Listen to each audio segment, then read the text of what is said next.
At 91 years old, Dr. John Perkins, or Dr. P as he's affectionately called, is still vehemently pragmatic.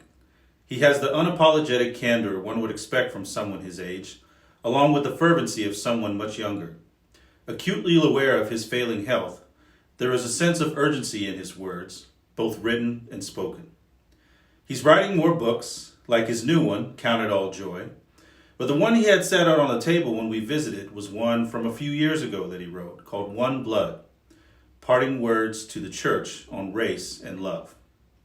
As we sat down together at his home in Jackson, Mississippi, I could tell that parting words were weighing heavily on his mind. Along with all of us, he's watching our nation further tear itself apart through hate and division. Graciously, he invited a small group of us to discuss the work that still needs to be done.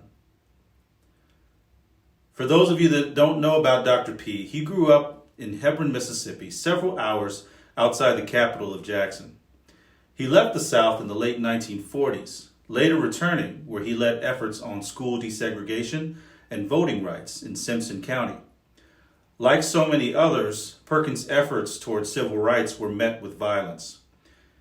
He had even watched his older brother killed by police when he was just a teenager, and he himself would be beaten and wrongfully jailed for seeking justice and equality.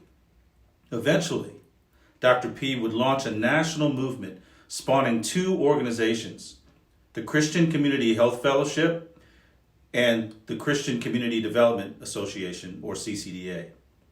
These initiatives would end up influencing thousands, garnering further writings, awards, fellowships, and a host of honorary degrees.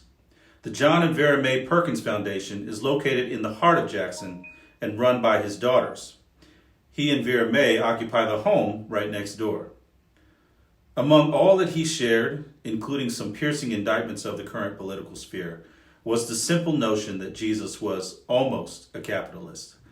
Depending on your political leaning, this may feel like somewhat of a barb. However, Perkins added to this the remark that he was a little socialist too. But I like the succinctness of the initial phrase, particularly the qualifying nature of the word almost. Dr. P cited this example as he described his work both as a Bible teacher and as a person who understands business. The idea of business as ministry is actually pretty straightforward. A person or group of people rendering a good or service to others. The implications for the gospel in this way are truly profound. And yet the corruption that exists in the heart of people twists the very nature of this idea. To quote Dr. Perkins, in the Bible, the process of discipleship is the process of friend making. But we have added to that our own political battle. We have made hate into a virtue. So I recently made a trip down to Jackson, Mississippi, where I got to actually sit down in the home of none other than Dr. John Perkins. And I have to tell you, it was an incredible honor to spend so much time with this man in his home, to see his family, to see his daughters walking around the house in the background. There was a lot of different things going on, but he was just so gracious toward us in being able to spend time with us. He has lived a life and is leaving a profound legacy that will last for generations to come. And my sincere hope now is that we can do all we can to honor that legacy.